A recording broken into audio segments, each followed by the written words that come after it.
panel. Queremos saludar a Bombo Fica. Bombo, ¿cómo estás? Está también Arturo Guerrero, relacionador público de La Vega. Ustedes ya lo conocen por este lado. Y por este lado, primera vez que viene, me parece, Juan Pablo Suet, presidente de la multigremial de emprendedores. No, gracias había estado, sí. Sí, 10 años atrás hacía la en boca de todo acá en el canal 13. No, pero en el matinal, en este programa. Claro. Ya vamos a seguir conversando, pero Leo Castillo nos está llamando. Leo, adelante. Muchas gracias, Tonka. La verdad es que los que están en el panel son justamente la cara visible de distintas facetas de las pymes. Bombo Fica, Arturito, ¿verdad? Como la expresión de lo que es La Vega, y Juan Pablo Suet, que yo creo que nos puede brindar una suerte de paisaje, un panorama de la complicación que vive hoy la pyme en general. Vamos a ir por los diagnósticos para aquellos que nos están viendo en casa y vamos a ir después con lo que puedan ser asomos de solución. Juan Pablo, ¿por qué no nos pintas primero el cuadro de lo que están viviendo las pymes en la actualidad?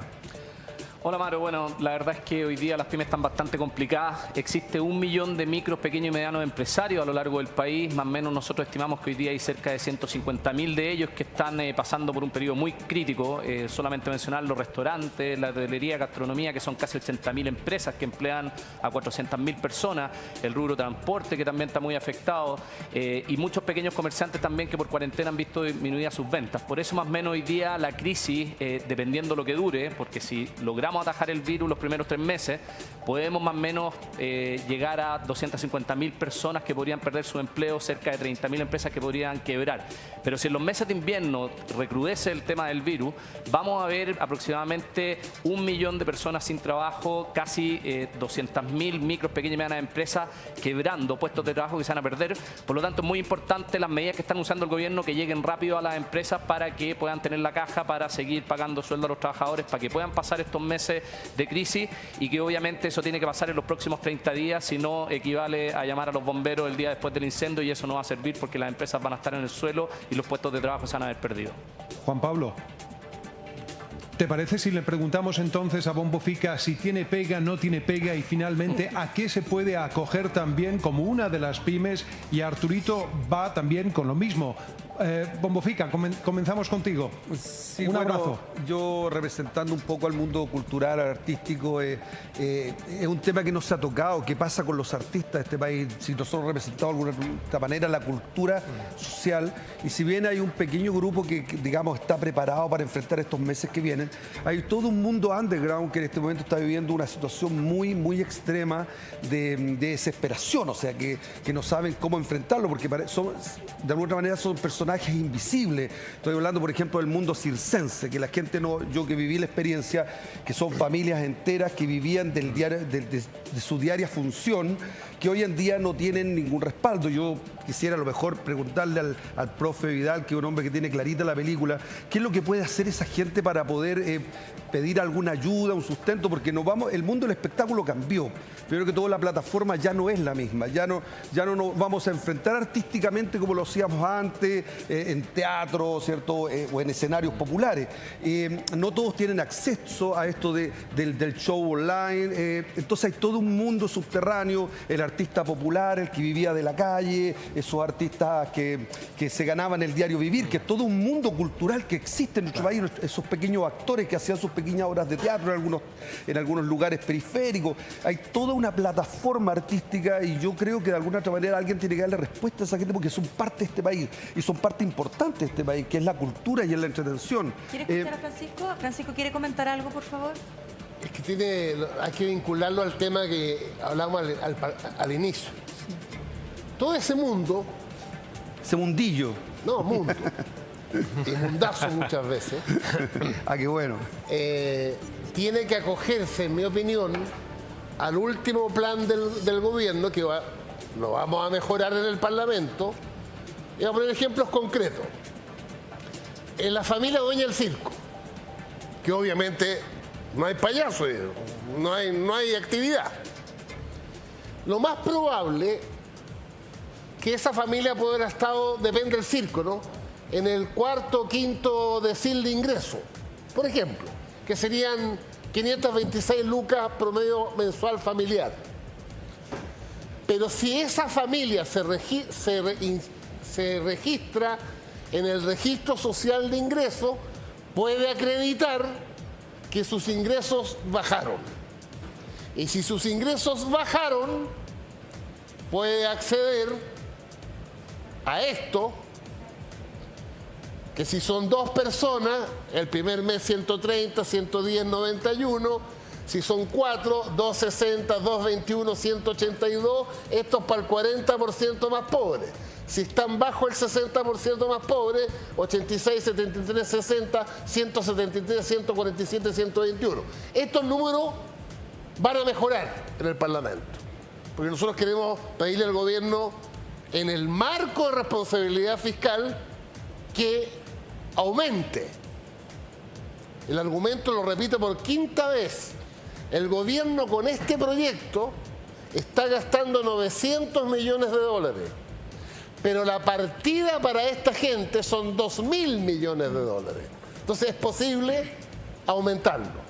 Pero el caso tuyo, el que tú reflejas, es el típico. Sí. Porque el universo de ese mundo son, aquí lo dijo Sichel, eran 2.600.000, calcula. Y subió a 3.200.000 en las últimas 3 semanas. Entonces, ese es el mundo más vulnerable. El que dejó de tener ingresos. Francisco. Amaro, dale, sí. Sí, permíteme preguntarle a Arturito justamente cómo se refleja, porque aquí tenemos distintos asomos de la PYME. Justamente la situación de Bombofica, que es una situación crítica, pero por otro lado, ¿cómo está la feria? Porque la feria, que yo sepa, al igual que los supermercados, ¿han tenido bonanza? ¿Cómo están sorteando esta situación? Contento, nervioso. Todo lo que ustedes dijeron está ligado. El 93% de los agricultores son pequeños agricultores, o sea, PYME. Todos los restaurantes que dejan de funcionar, no comen. Pues. No. Si el que va al restaurante no va al show del Bombofica, seguimos paralizados. Claro, una cadena. Por lo tanto, y si el agricultor y esos alcaldes, este es un mensaje para los alcaldes que se les ocurre cerrar la feria, si no se vende la producción hortícola, simplemente el agricultor deja de sembrar. La crisis que tenemos en salud, y que es muy grave, si no la enfrentamos todos juntos con un criterio 100% social, simplemente mañana lo vamos a estar quejando y para el verano no vamos a tener nada que comer. Y eso sí que hace grande. Porque finalmente esa es una cadena y tiene que haber una gran cabeza que lo debería interconectar, ¿o no, Juan Pablo? Claro. Pero acá muchos están tomando decisiones, unos con medidas concretas, otros casi por intuición también. Bueno, hoy día hay mucha falta de información. Sí, yo creo que ahí, Tonka, permíteme, Juan Pablo. Sí, por favor. Solamente, ¿verdad?, del aspecto de lo que dice Tonka, porque creo que lo que señala es fundamental en el sentido de que tienen ustedes muñeca frente a el gobierno central en el alcance de que son múltiples cabezas y necesitan negociar con una sola muñeca. Así es, bueno, hoy día el tema pasa porque, por ejemplo, lo que decía Francisco Vidal, de esos 2.000 millones de dólares, no van todos para las familias vulnerables, porque no son los 2.000. Dentro de los 2.000 están los trabajadores con boleta honorario, que quedan fuera de la vulnerabilidad, y también los empleadores independientes. Por lo tanto, los 2.000 son bastante menos recursos que hay disponibles.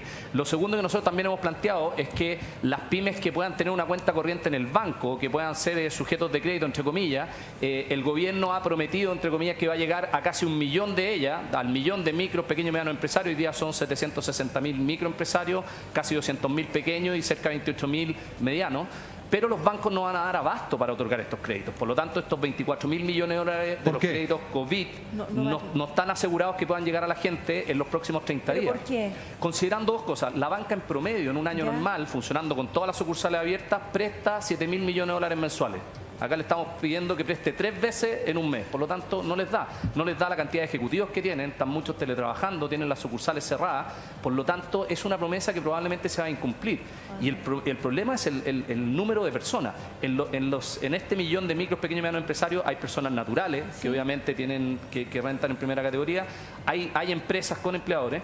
Pero si llegamos a 300.000 de ellos, que podría ser un buen número, que hoy día la solución está con los bancos, hay 700.000 que van a quedar fuera. Y ahí, lo que dice Bombo y Arturito, tenemos que ver cómo a través del FOSI, el INDAP, Cercotec, otras instancias, podamos llegar a prestarle plata.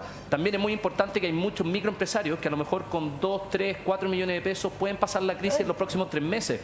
Y eso, a lo mejor, que lo haga un banco va a ser muy burocrático, lo podría hacer perfectamente el Estado. Entonces, estos 24.000 millones de dólares que hoy día están dando vuelta, hay que hablar con la autoridad para que los bancos a lo mejor se preocupen de los pequeños y los grandes, de que los micros se preocupe el Estado y que sean estos créditos directos que no son tan grandes, 3, 4, 5 millones, para poder salir de esta crisis.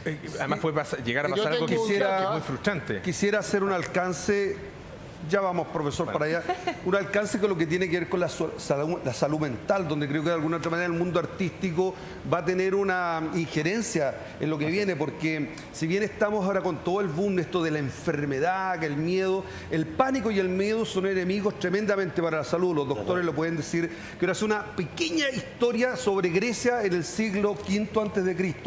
Sufrió una pandemia horrible, apareció el tifus, y los médicos de la época descubrieron que mató un tercio de la población, que aquellos que se salvaban tenía mucho que ver con el estado anímico. Aquellos que enfrentaban la enfermedad con un estado anímico positivista, alegre, sobrevivían. Aquellos que enfrentaban la enfermedad con pena, dolor, tristeza y con amargura y sabiendo que se iban a morir, se morían. Por lo tanto, yo creo que esta pandemia de alguna otra manera tiene que ver también con la salud emocional. Y en ese aspecto yo invitaría al Estado, al gobierno, que nos considerara a los artistas, porque aparte de quedar sin pega, que a lo mejor podemos postular a uno de estos beneficios, también tenemos la necesidad de estar para entretener a la gente, para darle un sentido, claro, un sentido de positivismo, de salud mental, es decir, invitarlo a no caer en el miedo, en la depresión, en la amargura. Y yo creo que ahí también podemos ser, ¿por qué no?, un factor importante en la recuperación de esta pandemia a través de la salud mental. O sea, tiro la piedra para ver qué pasa. Por lo que comenta Francisco también, solamente un paréntesis en la conversación, está llamando Leo Castillo, sigue en Quilicura, siguen habiendo informaciones desde esa comuna